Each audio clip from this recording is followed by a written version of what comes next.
అందరికీ జై శ్రీరామ్, జై తెలంగాణ.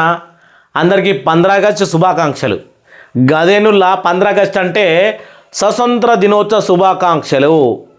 7 రకాల పెన్షన్లు ఏ రకంగా దరఖాస్తు ఈ రోజు నుంచి స్టార్ట్ అయిపోతున్నాయి. ఆల్రెడీ 1,00,000 పెన్షన్లు సీఎం రేవంత్ రెడ్డి గారు జరైతే పంపిణీ చేస్తాడు. ఏ జిల్లాల తెలంగాణ 33 జిల్లాలలో ఏ మూలకు ఏ గ్రామంలో స్టార్ట్ చేస్తాడో మనం జరైతే న్యూస్ ఛానల్లో మొత్తం చూస్తూ ఉంటాం. అంతకుముందే మన వీడియోని చూడుర్రి. 7 రకాల పెన్షన్ ఎట్లా దరఖాస్తు చేసుకోవాలి, ఏ రకంగా, అలాగే వృద్ధాప్య పెన్షన్ దరఖాస్తు ఫారం తీసుకొచ్చినా దాన్ని ఎలా ఫిలప్ చేయాలి అనే విషయాలు మాట్లాడుకుందాం. కిందున్న ఐ బటన్ గట్టిగా ప్రెస్ చేసి ఇదన్నీ గ్రూపులలో నూకేయరు. ఎందుకంటే 15 ఆగస్టు వాళ్ళందరూ అట్టిగానే ఉంటారు. పాపం వృద్ధాప్య పెన్షన్ కోసం ఇంచుమించు తెలంగాణలో 8 లక్షల మంది వృద్ధులే వెయిట్ చేస్తూ ఉన్నారు కొత్త పింఛన్ల కోసం. ఒక ఆయన బాధపడుతూ కామెంట్ పెట్టింది, కరీంనగర్ జిల్లా నుంచి 63 సంవత్సరాల బిడ్డ, ఇప్పటికీ నేను 6 సంవత్సరాల నా వయసును కోల్పోయినా పెన్షన్ దరఖాస్తు కోసం ఇప్పటికి కూడా నాకు ఎక్కడ కూడా ఛాన్స్ దొరకలేదు అని. అసొంటి పెద్ద మనుషుల కోసం చాలా, అందుకనే వృద్ధాప్య పింఛని దరఖాస్తు ఫారం నేను పట్టుకొని వచ్చిన. తర్వాత దివ్యాంగులది, వితంతువులది, బీడీ కార్మికులు ఆల్రెడీ చూపించిన, ఇంకోసారి కూడా చూపించమని అడుగుతూ ఉన్నారు. ఇలా అందరికీ చూపిస్తా. ఈరోజు వీడియో చాలా క్లారిటీగా ఉంటుంది. కొంచెం లెంత్ ఎక్కున్నా కానీ వీడియోను డోంట్ మిస్, ఎండ్ వరకు చూడాలని కోరుకుంటా ఉన్నా. కింద ఐ బటన్ నొక్కడం మర్చిపోకూరి, మీ అభిప్రాయాన్ని కామెంట్ రాయరు. తెలంగాణలో ఇగో TG pension application form and కొత్త పెన్షన్ దరఖాస్తు అప్డేట్ అప్లికేషన్ ఫారం ఇలా డౌన్లోడ్ చేసుకోండి. తెలంగాణలో అప్లికేషన్ ఫారం చేయూత పింఛని ప్రక్రియను తెలంగాణ ప్రభుత్వం వేగవంతం చేసింది. అర్హులైనటువంటి అభ్యర్థులు వెబ్సైట్ నుండి అప్లికేషన్ ఫారంను డౌన్లోడ్ చేసుకోవచ్చు. వివరాలను కూడా ఇక్కడ తెలుసుకుందామని చెప్పిండ్రు. మనం ఇప్పుడు ఏం వివరాలు తెలుసుకోబోతా ఉన్నాం అనేది ఇప్పుడు చూద్దాం ఒకసారి. ఇగో ఈ రకంగా మనకు 1, 2, 3, 4, 5, 6, 7 ఇదేదో మన శ్రీ చైతన్య కాలేజీలో కదా 1, 2, 3, 4 అన్నట్టు కాదు. పెన్షన్లు ఇవి 7 రకాల పెన్షన్లు. వితంతువులు, ఒంటరి మహిళలు, గౌడ, చేనేత, వికలాంగులు, డయాలసిస్, ఫలేరియా ఇవన్నిటి గురించి మనం తెలుసుకోబోతా ఉన్నాం. దయచేసి వీళ్ళకి సంబంధించినటువంటి అవసరమైనటువంటి ముఖ్యమైనటువంటి దీని ఏమంటారు డాక్యుమెంట్స్ కూడా మనము ఇప్పుడు చూడబోతా ఉన్నాం. ప్రతి ఒక్కళ్ళు ఇగో అర్హత కలిగిన పెన్షన్లు, అర్హత కలిగినటువంటి పెన్షన్లు, వీటి గురించి మనం ముఖ్యంగా తెలుసుకోబోతా ఉన్నాం. ఇగో అర్హత కలిగినటువంటి పెన్షన్లు, వీళ్ళు అర్హత కలిగిన పెన్షన్ల రకాలు, అలాగే దరఖాస్తు కావాల్సినటువంటి సాధారణ పత్రాలు. సాధారణ అంటే ప్రతి పెన్షన్కి మెయిన్ పత్రాలు లాంటివి. తర్వాత ఇంకా వేరే ఉంటాయి, చూద్దాం మరి ఎట్లా ఉంది ఏం కథ అనేది. ఇక వితంతు పెన్షన్. వితంతు పెన్షన్ అంటే వెండో పెన్షన్ అని కూడా పిలుస్తారు. ఒంటరి మహిళా పెన్షన్ రెండోది. మూడోది గౌడ పెన్షన్. నాలుగోది చేనేత పెన్షన్. ఐదోది వికలాంగుల పెన్షన్. ఆరోది డయాలసిస్ పేషెంట్ల పెన్షన్. ఏడోది ఫలేరియా పెన్షన్. 7 రకాల పెన్షన్లు, వీటికి సంబంధించినటువంటి దరఖాస్తుకు కావాల్సిన సాధారణ పత్రాలు ఇప్పుడు మనం స్టెప్ బై స్టెప్ తెలుసుకుందాం. ఎట్లా అనేది, దేనికి ఏది లింక్ ఉంది అనేది తెలుసుకుందాం. ఇప్పుడు అప్లికేషన్ ఫారం దేని దానికే ఉంటుంది. ఇప్పుడు వితంతు పెన్షన్ ఉందనుకో, వితంతు అప్లికేషన్ ఫారం ఉంటుంది దీనికే. ఒంటరి మహిళ పెన్షన్ ఉంది, ఒంటరి మహిళ పెన్షన్ ఫారం ఉంటుంది దీనికే. గౌడ పెన్షన్ ఉంది, గౌడ పెన్షన్ ఫారం దరఖాస్తు అప్లికేషన్ ఫారం ఉంటుంది దీనికే. చేనేతది ఉంటుంది, వాళ్ళకే ఉంటుంది. వికలాంగుల దరఖాస్తు ఫారం అనేది వాళ్ళకే ఉంటుంది. డయాలసిస్ వీళ్ళకే ఉంటుంది. అలాగే ఫలేరియా వీళ్ళకే ఉంటుంది అప్లికేషన్ ఫారం. ఇది అయిపోయింది, ఫారం తీసుకున్నాం. Okay, Aadhaar card xerox copy. ఈ ఆధార్ కార్డు జిరాక్స్ కూడా అన్నిటికీ దీనికి 7 రకాల పెన్షన్లకు ఆధార్ జిరాక్స్ కాపీ అనేది అటాచ్ చేయాలి. కానీ దీంట్లో పెద్ద గమ్మతైన విషయం ఏంటంటే డేట్ ఆఫ్ బర్త్ కింద మీద ఉండద్దు, ఇంటి పేరు కింద మీద ఉండద్దు. అలాగే 2026లో ఆధార్ కార్డు అప్డేట్ అయి ఉండాలి. 2026లో అప్డేట్ అయిన ఆధార్ కార్డు ఉండాలి. కాబట్టి దీంట్లో ఏజ్ కూడా ఎటువంటి మిస్టేక్ కనబడితే కూడా పెన్షన్ రిజెక్ట్ అయిపోతుంది. అందరూ గుర్తుంచుకొని, ఎందుకంటే ఇక్కడ కల్లుగీత కార్మికులకు చేనేత కార్మికులకు 50 సంవత్సరాలు ఏజ్ అనేది ఇద్దరికి 50+50 ఉంది కాబట్టి ఈ ఆధార్ కార్డు కూడా చెక్ చేస్తారు. అలాగే బ్యాంకు పాస్బుక్, దీనికి సంబంధించి కూడా ఏ పింఛన్కి కూడా ప్రతి ఒక్క పింఛన్కి బ్యాంకు పాస్బుక్ అవసరమే. ప్లస్ ఈ బ్యాంకు పాస్బుక్లో కూడా ఆధార్ కార్డులో ఉన్నటువంటి పేరు కూడా మ్యాచ్ కావాలి, ఎటువంటి డిఫరెంట్ ఉండకూడదు. దీనికి ఆధార్ కార్డుకు దీనికి లింకే ఉంటుంది, ఎందుకంటే పింఛన్ డబ్బులు ఆ బ్యాంకులో పడతాయి కాబట్టి. ఈ బ్యాంకులో పేరు, ఇంటి పేరు కానీ అలాగే మన పేరు కానీ ఏది కూడా ఉండద్దు, మిస్టేక్ ఉండద్దు. ఓకే, ఇక కుల ధృవీకరణ పత్రం, ఇది గౌడ చేనేత ఇద్దరికీ అవసరం. ఎక్కడ ఉంది? ఇగో గౌడ చేనేత, వీళ్ళ ఇద్దరికి మాత్రమే కుల ధృవీకరణ పత్రం అవసరం. కుల ధృవీకరణ పత్రం అవసరం ఉంటుంది, మీరు దీనికోసం అప్లై చేసుకోవాలి. ఇంకో విషయం ఏంటంటే కుల ధృవీకరణ పత్రమే కాకుండా మీ సంఘం నుంచి, సంఘంలో మీ సభ్యత్వం ఉన్నటువంటి ఒక రిసిప్ట్ కూడా కావాలి.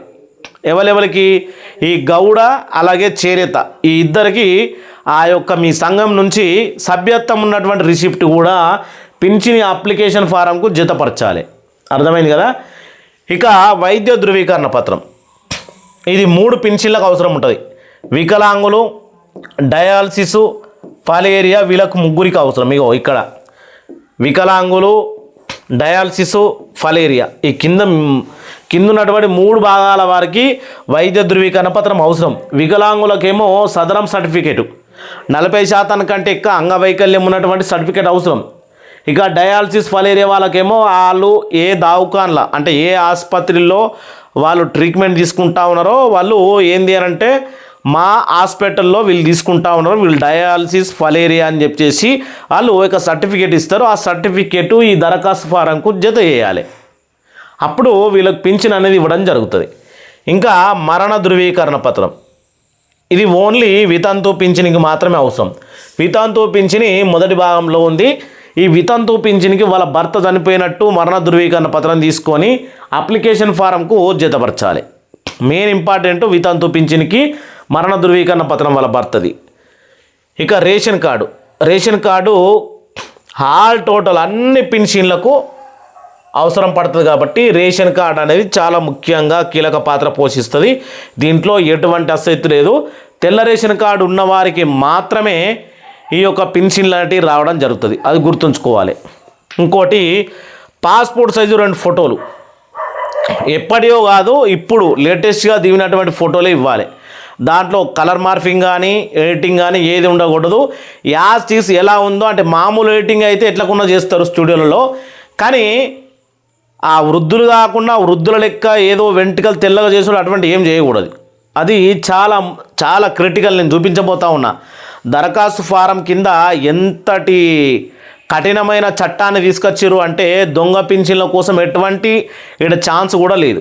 ఓకే, ఇది అయిపోయింది కదా. ఇప్పుడు మనము ఒక్కసారి దరఖాస్తు ఫారం చూద్దాం.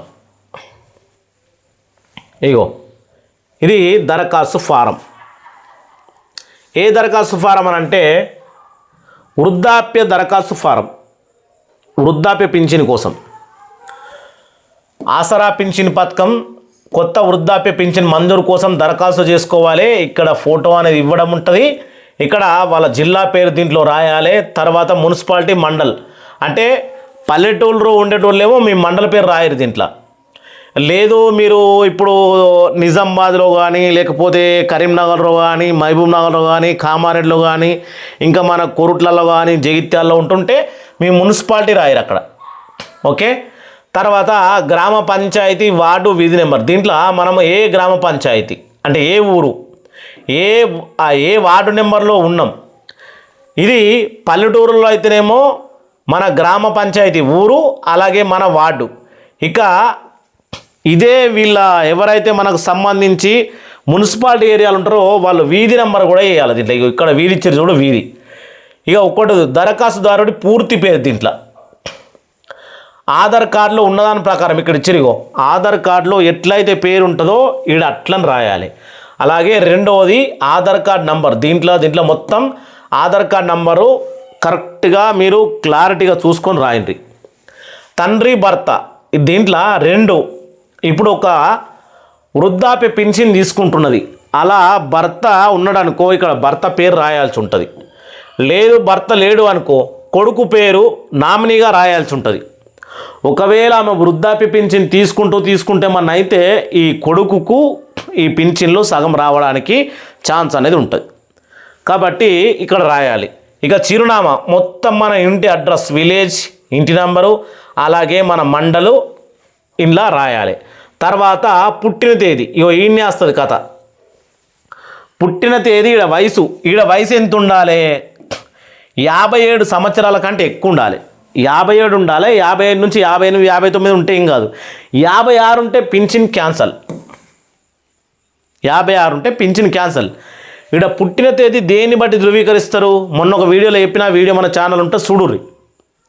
పుట్టిన తేదీ దేన్ని బట్టి ధృవీకరిస్తారు? వయసు ధృవీకరణ పత్రము ఎక్కడి నుంచి తీసుకొచ్చుకోవాలి, అదొకటి. ఇక పుట్టిన తేదీ. ఇక 6వది అంటే మీరు స్త్రీయా పురుషుడా, ఇక్కడ స్త్రీ అనేది ఇచ్చారు అనుకో ఒకటి, లేదంటే పురుషుడు అంటే పురుషుడు అని ఇక్కడ మనం రాసుకోవాల్సి ఉంటుంది. ఓకే.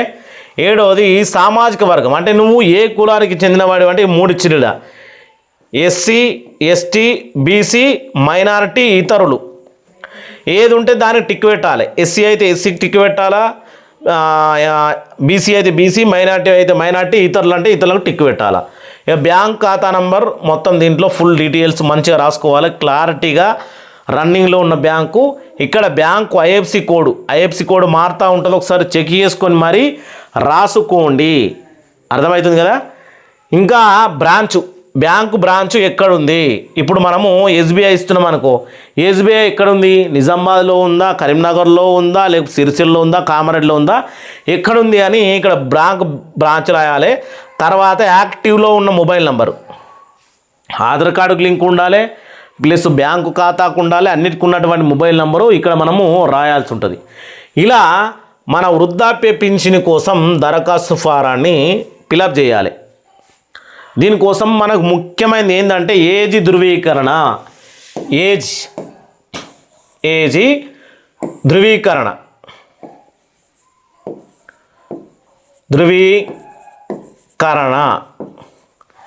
ఏజ్ ధృవీకరణ అనేది చాలా ఇంపార్టెంట్ వృద్ధాప్య పింఛన్ కోసం.